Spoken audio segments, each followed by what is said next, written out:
yeroo baay'ee wanti dhageenyus wanti ilaallus wanti hundumtuu kan nurra ga'us kan nurra geenyes kan obboleettii keenya irra ga'us maalidha yoo jettani inni baay'inaan addunyaa kana irratti miidhamaa jiru maalidha yoo isinitti fakkaate namoota shamarran biyya arabaa miidhan namoonni maallaqa shamarran biyya arabaa nyaatanii hedduminaan jechuudha kan baay'atan ana yeroo baay'ee gaafii natti uuma ashama harka fuune kabajamtootaaf daawwattoota hordoftoota kiyya nageenyi koo kan jaalalaa fi kabaja bakkaa fi lafa jirtan sinifaa baay'atu anis obboleettiin keessan bakkaa fi lafa jirutti waaqayyoof galannaa qabu nagaa fayyaa goote isinis akka nagaa fayyaa naaf taatanii waaqayyoorra abdii guddaan qaba warroonni mana kiyyaa haarawaa taatanii like share subscribe gochuu hin dagatinaa warroonni duraan wajjin jirtan immoo nu jabeechuu hin dagatinaa like atti tana hin irraanfatinaa isiniin jedha shares yoo dandeechan hin dagatinaa hunda saatu isiniin jechuu jaaladha egaa viidiyoo har'a isinii qabadhee dhufe mee viidiyoo daqiiqaa muraasa dhaggeeffannee walitti deebinaa Dirama wayis nitti mana dhaggeeffadha haati dirama illee azala wajjiraatti kolfi. Midhaayoo takkatu guyyaa kaleessaa bilbila keenyaa kennitu malee jedhee laayivii jalatti na caqacaqee achumaan eeshi maal taate jedheen ergeef jaalallee feesbuukidhaan jaalattee waraanni woboon na qabe jedheetti birrii 200 gaafate. Harka duubatti hidhanii afaan irra ejjetanii jechuudha footoo kaasanii itti ergan jedhu tanatti eeshi jedheen lakkoofsa isaa naa jedhee naa kennite. Mooti ya gadi sini buusaa re'an mooti ya buufadheen haa jedheen haa naan jedhe akkam nagaa jirtaan jedheen naguma jedhe eessa jirtaa naan jedhe Ameerikaan jiraan jedheen achiin amma maarra nagaa miti akkam minamina biyyi nagaadha hin jedheen biyyi nagaa naan jedhe aannaante ol fudhan viidiyootti bilbila kaa'ani faxaaxan na jala kaasa viidiyoo madana lamisiniin jedha bara inni edha maal godhan silkii sana namatti kenneet ofii isaatis duuba taa'eet miiciyyoon akka jechisiisa. Kazaan mucicha viidiyoo annatti bilbilu shiit godhadheen shuutii godheetan ananani cha'u jedhee irraa gadi bu'e. Akkanatti diraama dalagu gudii waan nama garramu jechuudha. Maal obboleessa kiyya yoo sila jiraatti na dhaggeeffadhu. Footoo kee maxxansa naati nanyina hoola. Qojjalee taa'ee jira naante akka jedhamu wareedha achiin isa moo goddanyaadha jedhee isatti ishiitti argina. Isuma mataa isaa tettee footoo isaa normaali. Mee odoossobi akkanatti ijoollee keenyatti taphata. meeqa keessatti Maal naante maal garatti dalagattanii nyaattanii hojjetattanii nyaattanii qarshii keessa mudatee jira. Garuu obboleettiin keenya kun akka dhugaa haasoftu sirrittan amanaa jechuudhaan isin mudateera ana garuu na mudateera wanti kun akkamti si mudate naan jechuun keechaniin oolu isin viidiyoo kana laayik godhaa hin dhaggeeffattu akkatti na mudate jechuudha. Inna akkamti na mudate yoo isiniin jettanii dhugaa dubbachuudhaa fi biyyaa ba'uun keenya kun waan baay'eellee nu barsiisee jira gaaris yaraas waa hunda jechuudha. Amma akka viidiyoo dhaggeeffannee walitti deebinetti obboleettiin teenya tun miskiina jechuudha kan ishiinti daawwalte hiriyyaa isheeti ni jaalatte jaalallee isheeti jechuudha. Isaan tooftaa uummatanii maal jedhaniini jaalalleen kee qabame hidhame gara raayyaa fuudhame deemamee jira achi baasuu fi maallaqa qarshii Itoophiyaa birrii 200 barbaada waan ta'eef atamtamaan akka maallaqa kana galchituuf jedhanii maal tokkana jedhan hiriyoonni isaa jedhuuni jechuudha. Inni garuu bilbila biraatiin hiriyoota isaa bira taa'ee bilbila isaa qayyiranii akkasitti tooftaa uumanii obboleettii teenya tanarratti waan akkasii adeemsisu jechuudha. Inni kun jaalallee dhugaa ta'uuf moo jaalallee maallaqaa ta'uuf hime inni lammaffaan wanta akkanaa kun jechuudha. Ani akka mataa kootti dhugaa hin ulfaata wanti miidiyaa kanarratti deemu jechuudha. Garuu wanti namni tokko yoo waan tokko kaasee isinitti himu irraa baradhaa keessattuu warri haaroo amma haarawaa dhuftanii feesbuukii banattanii feesbuukiidhaan nama janajjantanii deebitanii jireenya naaf ta'a jettanii asii maallaqa irratti ergitan irraa baradhaadha. Anis mudannoo kana na mudate isinitti hima jechuudha. Innis maalidha seetanii akkuma nama kamittuunis feesbuukiin qaba. Feesbuukii kanarratti nan fayyadama. Yeroon fayyadamu kana mucaan tokko aadii na gaafate aadii kana nan deebisee fi inna messengeraan ina in barreessa jalaan dubbadhu in barreessa jalaan dubbadhu achi maaliin dubbattu jedhee meseejiin isaa baay'atee jennaanan jalaa deebisi jalaa dubbadhe jechuudha. Achumaan afaanuma gaggaarii haasa'a. Anis akkuma nama tokko immoo nama afaan gaarii namatti haasa'u tokko afaanuma gaarii deebisuuf waan ta'eef afaanuma gaariin deebiseefi jechuudha. Yeroo kana lakkoofsa iimoo keetii naa laadhu naan jedhe.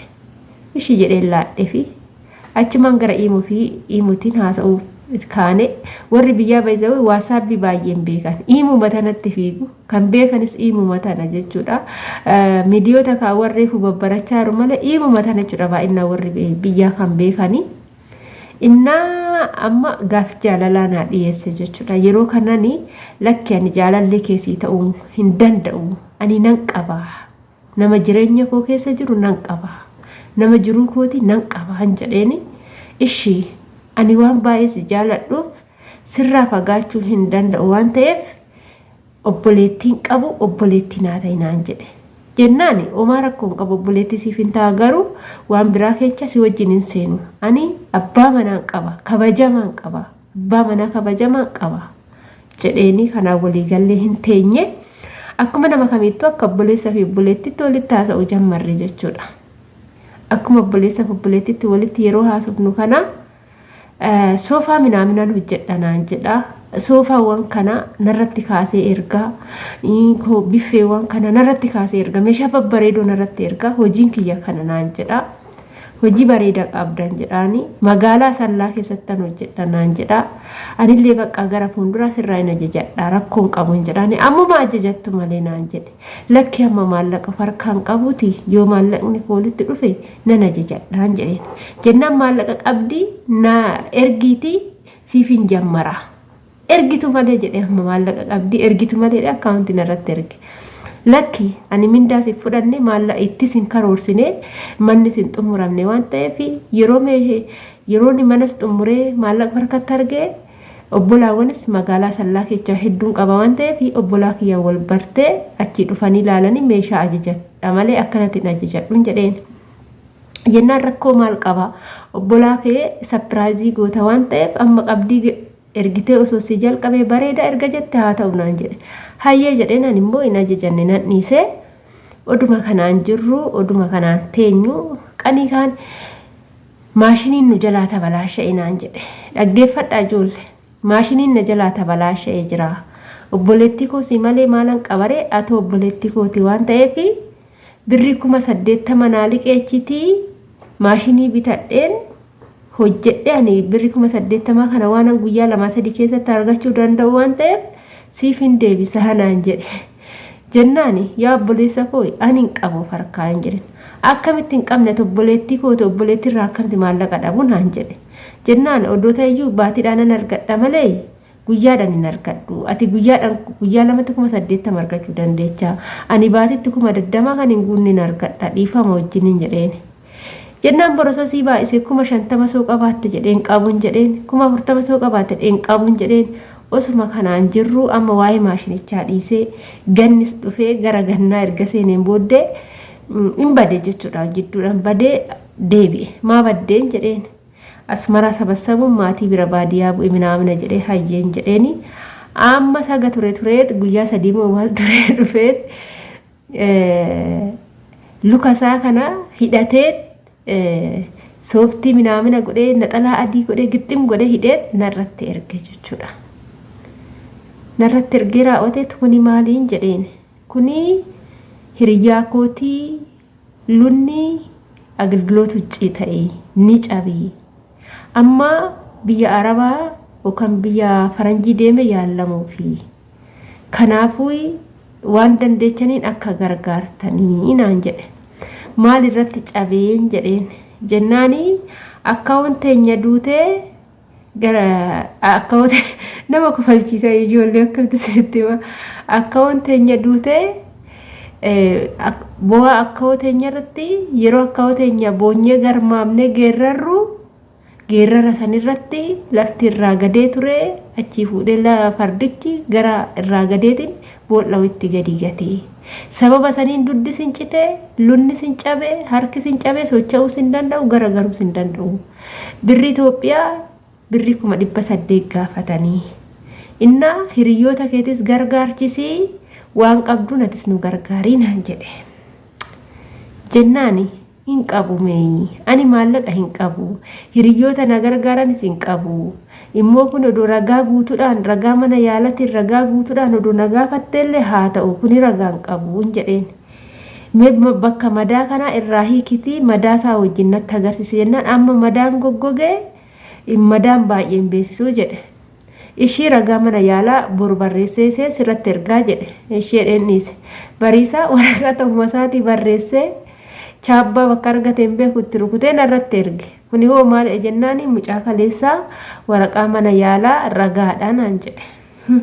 Obboleessa koo ati iddoo guddaa nageechuuf taata jedheen deebii odoon deebisiniif asumarratti dhaabee bulookii godhe jechuudhaani. Dhaggeeffadhaa bulookii godhe. Amma yaada kana wanni sin kaasee fi mucaan kun tooftaalee garagaraa uumee maallaqa koo nyaachuu baay'ee mokkoraa ture jechuudha. Dhugaa dubbachuudha baay'ee mokkoraa ture.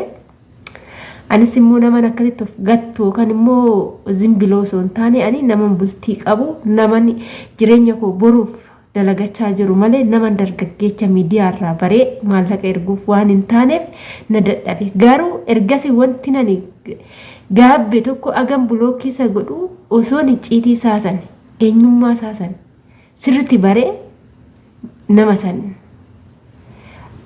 saaxilee jiraadhe jedhee tanaan gaabbee bilbilli isa akka carrana jalaa gubattee bilbilli isa kanaa miti kan biraat ture. Haala kanatu jira miidiyaa haala kanatu jira karaalee adda addaatiin maallaqa keenya nyaachuuf maallaqa shamarran biyya arabaa nyaachuuf warroonni xaaran hedduutu jira jechuudha. Ani waa'een kun lama na mudate jechuudha. Inna kanaafuu ijoolleen keenya obboloonni keenya sirriitti waan akkanaatirraa of eeggadhaa.